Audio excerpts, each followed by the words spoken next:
दोस्तों, घर के मंदिर में जो एक लोटा जल रखा जाता है, आप सभी का स्वागत है। हमारे इस नए वीडियो में तो आइए जानते हैं कि घर के मंदिर में जो एक लौट जल का उपाय लोटा कैसा हो, पीतल का हो, तांबे का हो, और घर के मंदिर में जो एक लोटा जल रखा होता है, उस जल का हम क्या करें। कुछ लोग करते हैं गलती और बाद में पछताते हैं। ऐसी गलती आप कभी मत करना, नहीं तो कंगाल हो जाओगे, बर्बाद हो जाओगे। घर के मंदिर में एक लौटा जल ऐसे कभी मत रखना। साथ ही जानिए, दीपक घर में कौन से पदार्थ का रखना चाहिए, तांबे का, लोहे का, पीतल का, कांसे, या फिर स्टील का, कांच का, या फिर माटी का। कुछ लोग घर में रखते हैं गलत दीपक और घर हो जाता है बर्बाद। इस पदार्थ का दीपक तो हम भी नहीं रखते। और जानिए, दीपक की लौ कच्चे कलावे से बनाए या रोई से या फिर सूती हाथ में बंधने वाले कलावे से कुछ लोग करते हैं। भयंकर गलती लग जाता है। पितृदोष न दोष, काल सर्प दोष, मंगल दोष, भयंकर से भयंकर गरीबी का दोष भी लग जाता है। दोस्तों, कुछ लोग यहां पर ऐसे भी होंगे जो इस वीडियो को बीच में ही छोड़ देंगे। अगर इस वीडियो को आपको छोड़ना ही है तो अभी छोड़ देना, परंतु लक्ष्मी जी, मां का अपमान मत करना। वीडियो को अधूरा छोड़कर, इसलिए आपको घर के मुख्य द्वार पर जल कैसे छिड़कना है, इस कार्यविधि को पूरा ही देखें। आधा अधूरा देखने से समझ लेना आप मां लक्ष्मी का अपमान कर रहे हैं। दोस्तों, बहुत समय से आप लोगों के प्रश्न आ रहे हैं कि मुख्य द्वार पर जल छिड़कने का सही समय क्या होता है और सही विधि क्या होती है। किस समय हमें जल छिड़कना चाहिए और क्या मुख्य द्वार पर जल छिड़कने के लिए स्नान करना आवश्यक है या बिना स्नान किए भी मुख्य द्वार पर जल का छिड़काव किया जा सकता है। झाड़ू लगाने से पहले या फिर झाड़ू लगाने के बाद जल छिड़कना चाहिए। और एक और प्रश्न आया है कि क्या पीरियड्स में हम अपने घर के मुख्य द्वार पर जल का छिड़काव कर सकते हैं या मुख्य द्वार पर दीपक दान कर सकते हैं। और जल से ही जुड़ा हुआ एक और प्रश्न है आपका कि घर के मंदिर में जो प्रतिदिन हम एक लौटा जल रखते हैं, उस जल का हमें क्या करना चाहिए, किस प्रकार प्रयोग करना चाहिए। क्या हम उसे खाने में प्रयोग कर सकते हैं या फिर हम किसी पौधे में डाल सकते हैं। उस जल का उपयोग किस प्रकार से होना चाहिए। और कुछ लोगों का कहना यह है कि जब हम मुख्य द्वार पर जल छिड़क हैं तो घर के अंदर की तरफ से जल छिड़क या घर के बाहर की तरफ से जल का छिड़काव करें। इसके बारे में कई लोग शंका में हैं। आज यह शंका भी दूर हो जाएगी। और मुख्य द्वार पर जल छिड़कने से संबंधित आपका अगला प्रश्न है कि कई ऐसे लोग हैं जो कि फ्लैट में रहते हैं, कुछ ऐसे लोग हैं जो किराए के मकान में रहते हैं, एक ही कमरे में रहते हैं, तो उन्हें अपने घर पर मुख्य द्वार पर दीपदान किस प्रकार से करना चाहिए, जल कहां छिड़कना चाहिए। मतलब वह इस जगह को मुख्य द्वार मानकर वहां पर मुख्य द्वार से जुड़े हुए उपाय करें। तो आज की वीडियो पूरी तरह से आपके प्रश्नों पर ही आधारित है। मुख्य द्वार पर जल छिड़कने का सही समय क्या होता है और सही विधि क्या होती है। तो देखिए, अगर आप मुख्य द्वार पर जल छिड़क हैं तो आपको ध्यान रखना है कि जल आप एक दिन पहले ही मतलब रात को सोने से पहले एक पात्र में, कोई भी आप पात्र ले सकते हैं। जैसे कि आप एक तांबे का भी पात्र ले सकते हैं। तांबे का ना हो तो आप पीतल का ले सकते हैं, स्टील का ले सकते हैं, चांदी का ले सकते हैं। जो भी पात्र आपके पास उपलब्ध हो, एक लौटे में थोड़ा सा गंगा जल डाल दीजिए और उसके ऊपर शुद्ध जल भर दीजिए। और हां, गंगा जल ना हो तो भी परेशान होने की आवश्यकता नहीं है। सिर्फ शुद्ध जल से भी आप पात्र को भर सकते हैं और उस जल से भरे पात्र को अपने घर की रसोई में रख दीजिए। अब जैसे कि आप अगले दिन सुबह उठकर इस जल का छिड़काव अपने घर के मुख द्वार पर करेंगे। अब बहुत से दोस्तों के प्रश्न आए हैं कि क्या हम स्नान से पहले यह जल छिड़क सकते हैं या फिर स्नान करना आवश्यक है। देखिए, मुख्य द्वार पर जो सुबह सबसे पहले जल छिड़का जाता है, जैसे कि जो रसोई में रखा हुआ जल होता है, यह एक तरीके से उपाय के तौर पर किया जाता है। दोस्तों, घर में किसी भी प्रकार की परेशानी हो, किसी भी प्रकार के दुख दर्द रहता हो, गरीबी हो या फिर कलह क्लेश बहुत बहुत अधिक रहता है, मतलब किसी भी प्रकार की नकारात्मक ऊर्जा से आप परेशान हैं, बहुत समय से परेशानियों में ही गिरे हुए हैं, तो ऐसे में घर की रसोई में रखा जाता है और यही जल घर के मुख्य द्वार पर सुबह उठकर छिड़का जाता है। इस जल के छिड़काव से आपके घर की कोई भी परेशानी हो बहुत शीघ्र समाप्त हो जाती है। इस उपाय को करने से आपके घर में सुख समृद्धि भी आती है, कला क्लेश से भी मुक्ति मिलती है, बीमारियों से भी मुक्ति मिलती है। मतलब देखिए, किसी भी प्रकार की मानसिक परेशानी हो, शारीरिक परेशानी हो, आर्थिक तंगी हो या आपके घर में कोई वास्तु दोष हो, किसी भी प्रकार का गृह दोष हो।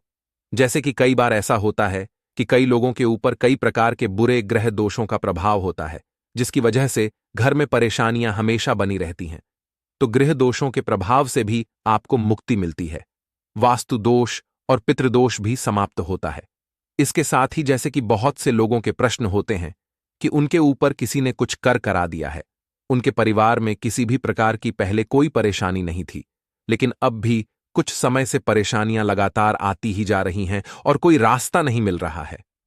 परेशानी से निकालने का तो किसी के भी किए कराए तंत्र मंत्र का प्रभाव हो, किसी की बुरी नजर का प्रभाव हो, तो भी आपके इस उपाय से, मतलब इस एक लोटा जल से आपकी परेशानी स्वतः ही कुछ दिनों में समाप्त हो जाती है। तो यह घर की सभी परेशानियों से मुक्ति पाने का रामबाण और सबसे सरल सबसे आसान उपाय होता है, जो हमारे सनातन शास्त्रों में वर्णित है। तो आप अपने घर की रसोई में एक लोटा जल रखें, रात में भरकर और प्रातःकाल जल्दी उठकर उसी जल से अपने घर के मुख्य द्वार को धोते हैं तो कोई समस्या नहीं है। लेकिन इस जल का छिड़काव घर के मुख्य द्वार पर सूर्योदय होने से पहले हो जाना चाहिए। अब दोस्तों, जैसे आपका अगला प्रश्न है कि क्या हमें स्नान करके इस जल का छिड़काव अपने घर के मुख्य द्वार पर करना चाहिए या फिर बिना स्नान किए भी कर सकते हैं। देखिए, ये जो हम जल छिड़क हैं, मतलब यह एक उपाय होता है, तो इसे हम स्नान करने के बाद नहीं करते हैं। सुबह जल्दी उठते हैं और उठकर सबसे पहले घर की रसोई में जाएंगे। उसके बाद उस जल को लेकर आप घर के मुख्य द्वार पर जाएंगे। मुख्य द्वार खोलकर, मतलब मैन गेट खोल दीजिए और उसके बाद मुख्य द्वार पर इसी जल का छिड़काव कर दीजिए। और जल का छिड़काव करते समय अपने पितरों का ध्यान कीजिए, मां लक्ष्मी का ध्यान कीजिए, क्योंकि कहा जाता है कि सुबह सुबह मां लक्ष्मी प्रत्येक द्वार पर आती है, सबके द्वार पर आती है। जिनके भी द्वार खुले होते हैं, जिनके घर में जल का छिड़काव मुख्य द्वार पर हुआ रहता है, उसके घर में प्रवेश कर जाती है। तो महालक्ष्मी का अपने मन में ध्यान कीजिए और एक तरह से प्रार्थना कीजिए, हे मां लक्ष्मी, आप मेरे घर में प्रवेश करें, मैं आपका स्वागत करने के लिए तैयार हूं। और इसके बाद अपने पितरों का ध्यान कीजिए, क्योंकि हमारे घर की दहलीज होती है, वहीं पर पितरों का वास माना जाता है। तो जब आप दहलीज पर जल के छींटे देते हैं तो आपके पितृ बहुत प्रसन्न हो जाते हैं और उनका आशीर्वाद भी आपको प्राप्त होता है।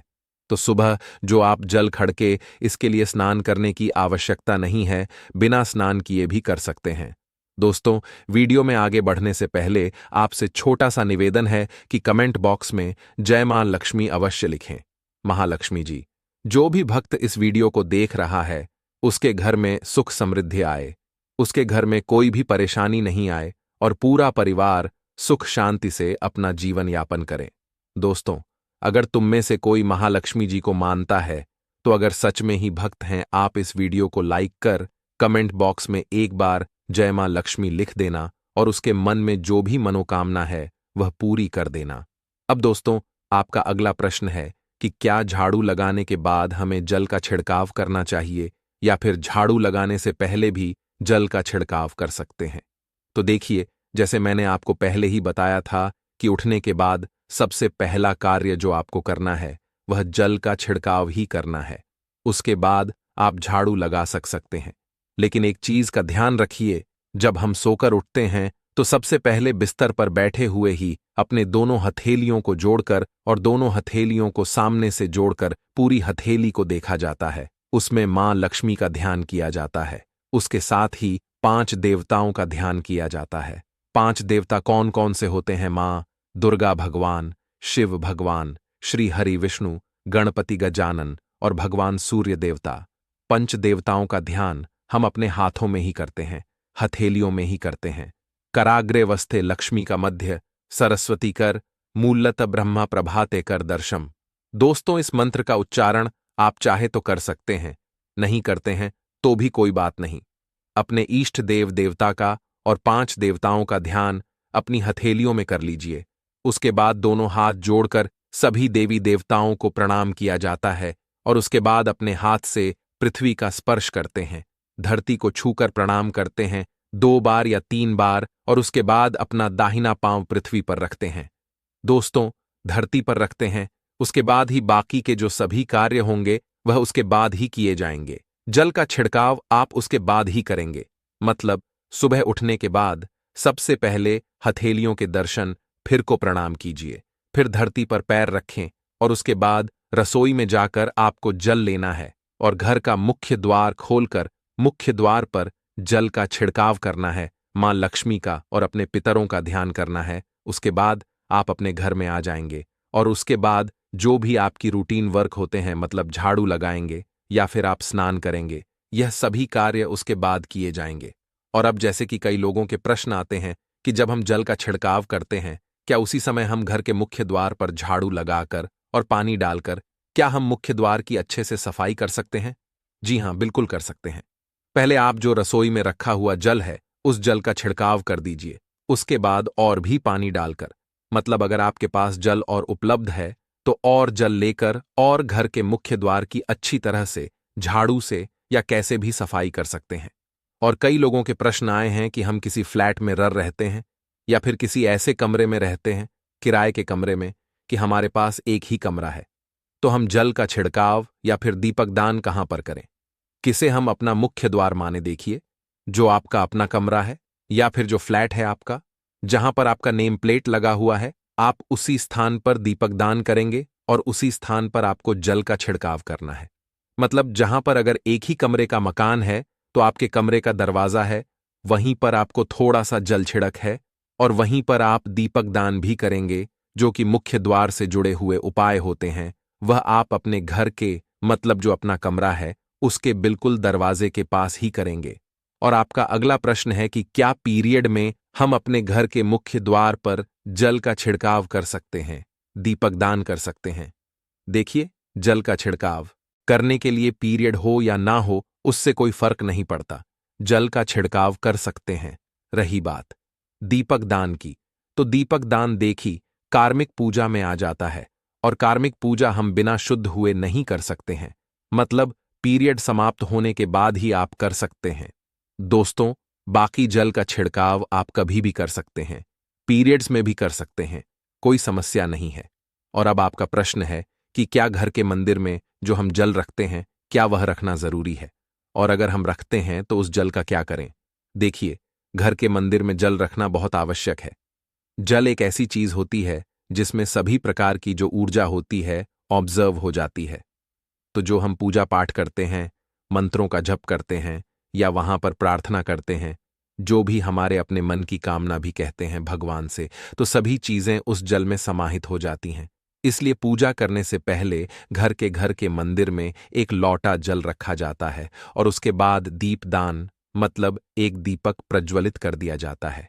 यह अग्नि और जल का एक तरह से बैलेंस भी हो जाता है और इसलिए सनातन शास्त्रों के अनुसार घर के मंदिर में एक लोटा जल भी हमेशा होना चाहिए और दीपक भी प्रज्वलित करना चाहिए।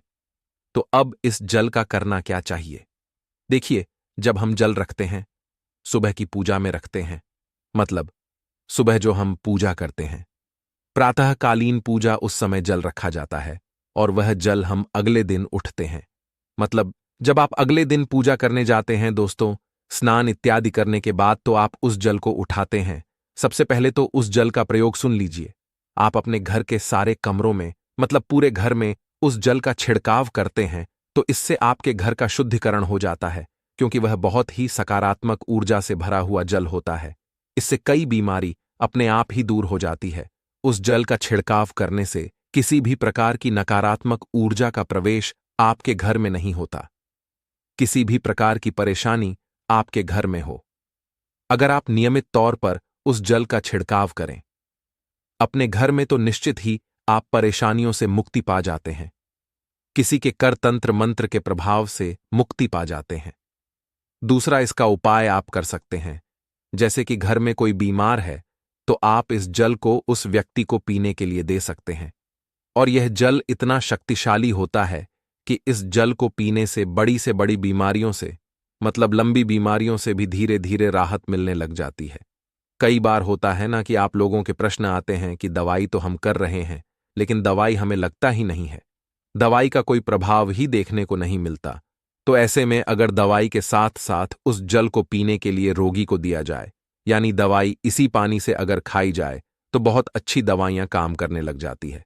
और जैसे कि परिवार में अगर बहुत अधिक कलह क्लेश रहता है, हमेशा आपस में सामंजस्य बनता ही नहीं है, आपस में हर बात पर मतभेद होता है, तो परिवार के सभी सदस्य इस जल में से अगर थोड़ा थोड़ा पीते हैं तो धीरे धीरे विचारों में परिवर्तन आने लग जाता है। सकारात्मक विचार सभी के होने लग जाते हैं और आपस में समन्वय होने लग जाता है। घर से कलह क्लेश और भेद हमेशा के लिए समाप्त हो जाते हैं। और घर के मंदिर में रखे हुए जल का अगला उपाय क्या है? देखिए, अगर आप कोई दुकान करते हैं, कोई व्यापारिक स्थल है आपका, तो प्रतिदिन इसी ज में से थोड़ा सा जल ले जाकर दुकान पर, व्यापारिक स्थल पर छिड़काव कीजिए। इससे आपका दुकान, आपका काम बहुत अच्छा चलता है। मतलब किसी भी प्रकार की परेशानी आपके व्यापारिक स्थल पर नहीं आती है, क्योंकि जैसा मैंने आपको बताया, यह जो जल होता है बहुत शक्तिशाली होता है, बहुत सकारात्मक होता है। अब घर के मंदिर में रखा एक लोटा जल शक्तिशाली और सकारात्मक से भरा क्यों होता है? क्यों इसमें सकारात्मक ऊर्जा का भंडार होता है? आइए जानते हैं। देखिए, जल जो होता है, अमृत हुआ, मीठे मीठे फल हुए, भोजन हुआ, अनाज हुआ, उससे भी बढ़कर माना जाता है। देवी देवता आपके दिए हुए इसी जल को ग्रहण करते हैं। घर के मंदिर में एक लोटा जल रखना उतना ही जरूरी है जितना आप सुबह दोपहर शाम का भोजन करते हैं। जब हम भगवान की पूजा करते हैं और तांबे के पात्र में या पीतल के पात्र में एक लोटा जल जरूर रखते हैं। जल जो होता है सागर रूपी होता है, और यही सागर आपकी नया पार लगता है। घर के मंदिर में एक लोटा जल रखने का कारण एक और ये होता है कि जो लोग भगवान को डेली भोजन नहीं करा सकते, तो वह घर के मंदिर में एक लोटा जल रखते हैं ताकि भगवान इसे ग्रहण करें। और यह जल रूपी प्रसाद इसके अगले दिन, यह सुबह के समय आप प्रसाद समझकर ग्रहण करें। लेकिन याद रहे, घर के मंदिर में रखा लोटा जल कभी भी तुलसी में अर्पित नहीं करना चाहिए। उसके लिए आप अलग से तांबे के पत्र से तुलसी में जल अर्पित कर सकते हैं, क्योंकि यह जल सभी देवी देवता ग्रहण करते हैं, तो इसीलिए तुलसी में डालना वर्जित है। लेकिन हां, अगर आपके घर में लड्डू गोपाल है, राधा कृष्ण है, और आप एक लोटा जल उनके लिए अर्पित करते हैं, तो आप अगले दिन यानी सुबह के समय वह जल तुलसी में चढ़ा सकते हैं। घर के मंदिर में जो एक लोटा जल रखा होता है, उसके अगले यानी सुबह के समय आप इस जल से अपनी आंखें जरूर धोया करें। इससे आंखों में रोशनी बढ़ती है और आंखों में जितनी भी बीमारी आ जाती है वह दूर होती है। सनातन शास्त्रों के अनुसार जो लोग घर के मंदिर में एक लोटा जल भर कर नहीं रखते, तो उनके घर में अकाल पड़ जाता है, घर कंगाल हो जाता है, बर्बाद हो जाता है, परिवार में मुसीबतें आ जाती हैं और गरीबी का आगमन हो जाता है। आप चाहे तो एक लोटा जल में पुष्प आदि डालकर रख सकते हैं, बहुत ही शुभ माना जाता है। घर के मंदिर में जो जल रखा जाता है, उससे हम और क्या क्या कर सकते हैं, आइए जानते हैं। तो इस जल का छिड़काव करने से बहुत सारी परेशानियां अपने आप ही समाप्त हो जाती हैं। जैसे अगर आपके दुकान पर किसी की नजर लगी है, बहुत से लोगों के प्रश्न आते हैं कि हमारे काम को किसी ने बांध दिया है। मतलब किसी की बुरी नजर ऐसी लग गई है कि पहले तो दुकान बहुत अच्छी चलती थी, अब नहीं चल रही है, तो आप इस उपाय को कर सकते हैं। निश्चित ही बहुत जल्द ही आपको परेशानियों से मुक्त मिल जाती है और दिन दुगनी रात चौगुनी आपके व्यापार में तरक्की होती है। और हां, घर के मंदिर में रखे हुए जल को आप अपने घर की रसोई में, खाना बनाने में, पीने में भी प्रयोग कर सकते हैं। लेकिन खाना बनाने में प्रयोग तभी कीजिए जबकि आपके घर में बिल्कुल सात्विक भोजन बनता हो। मतलब लहसुन प्याज अगर आपके घर में बनता हो, तो खाना बनाने में इस जल का प्रयोग नहीं किया जा सकता है। फिर आप इस जल को थोड़ा थोड़ा परिवार के सदस्य मिलकर ग्रहण कर सकते हैं और बचे हुए जल को आप अपने घर में पौधों में डाल सकते हैं। तो देखिए, ऐसा नहीं है कि घर के मंदिर पर रखा हुआ जल बेकार होता है, किसी काम का नहीं होता है। बहुत सारे उपयोग इस जल के होते हैं। अगर हम सही तरीके से प्रयोग करें तो अपने जीवन की बहुत सारी परेशानियों का समाधान मात्र इस एक लोटा जल से हम कर सकते हैं। तो ध्यान रखिए कि मंत्रों से अभिमंत्रित जल बहुत महत्वपूर्ण है, बहुत शक्तिशाली होता है, और हमारे घर के मंदिर पर रखा हुआ जल देवताओं का आशीर्वाद होता है, क्योंकि पूरे समय वह देवताओं के पास होता है। देवी देवता वहां पर रहते हैं, तो उस जल में हर प्रकार की शक्ति समाहित होती है। जो कि सकारात्मक शक्तियां होती हैं। और इस जल का प्रयोग अगर हम सही तरीके से करते हैं, मतलब उसको पीने में करते हैं, खाना बनाने में करते हैं, घर में जल का छिड़काव करने में करते हैं, तो इससे हमारी समस्याओं का समाधान होता है। और अगर कोई भी कार्य नियमित तौर पर, मतलब प्रतिदिन किया जाता है, तो उसका हमें लाभ प्राप्त होता है। कभी कभी करेंगे तो निश्चित ही आपको उतना लाभ दिखाई नहीं देगा, लेकिन अगर आप नियम बना लेंगे कि हर रोज उसी जल से घर में छिड़काव करना है, घर में प्रत्येक व्यक्ति को थोड़ा थोड़ा पीने के लिए देना है, बचे हुए जल को पौधों में डाल दीजिए, दुकान पर छिड़क दीजिए, अपने घर के व्यापारिक स्थल पर छिड़काव कीजिए, बच्चों की किताबों की जगह में, अपने घर की तिजोरी में, हर जगह इस जल का छिड़काव कीजिए और नियमित तौर पर कीजिए। चमत्कार आपको निश्चित ही देखने को मिलेगा। इसी प्रकार से जो रसोई में रखा हुआ जल होता है, उसका छिड़काव अपने घर के मुख्य द्वार पर कीजिए, तो इसका भी आपको लाभ बहुत बहुत ही शीघ्र दिखाई देगा। लेकिन इसे अपने रूटीन में शामिल करना होगा, प्रतिदिन नियम से यह कार्य करना होगा, तभी आपको लाभ देखने को मिलेंगे। और हां, कई लोगों के प्रश्न आते हैं कि घर के मंदिर पर जो रखा हुआ जल होता है, तो जब हम अगले दिन उठाते हैं तो उसमें कई बार कुछ चीजें पड़ जाती हैं, कोई कीड़े मकोड़े पड़े जाते हैं, क्योंकि खुला होता है। तो क्या हम उसे ढक सकते हैं? जी हां, बिल्कुल ढक सकते हैं। जब आप पूजा करते हैं सुबह के समय, तो जब तक पूजा कर रहे हैं, जब तक मंत्र उच्चारण कर रहे हैं, तब तक जल खुला रखिए। और उसके बाद जैसे कि आप पूजा पर से उठते हैं, तो उससे पहले जल को किसी भी प्लेट से या कटोरी से ढक दीजिए। फिर जब आप अगले दिन उस जल को उठाएंगे, तो बिल्कुल शुद्ध और साफ सुथरा जल आपको मिलेगा, और उस जल का प्रयोग आप अपने किसी भी कार्य में कर सकते हैं।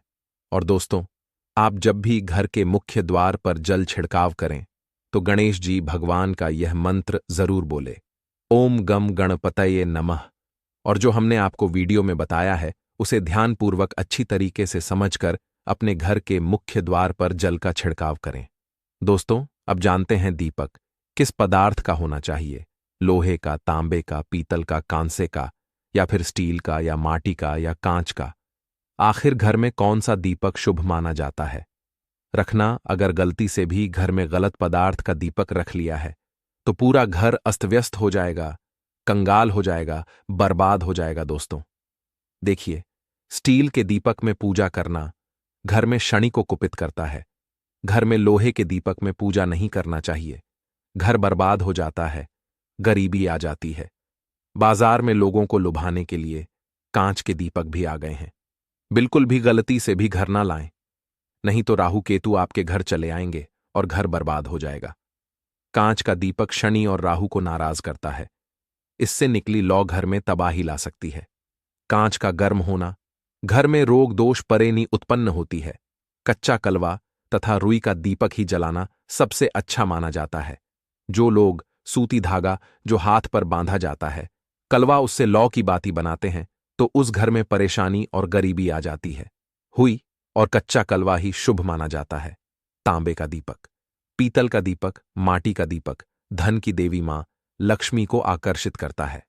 घर में कोई और दीपक नहीं लाना चाहिए।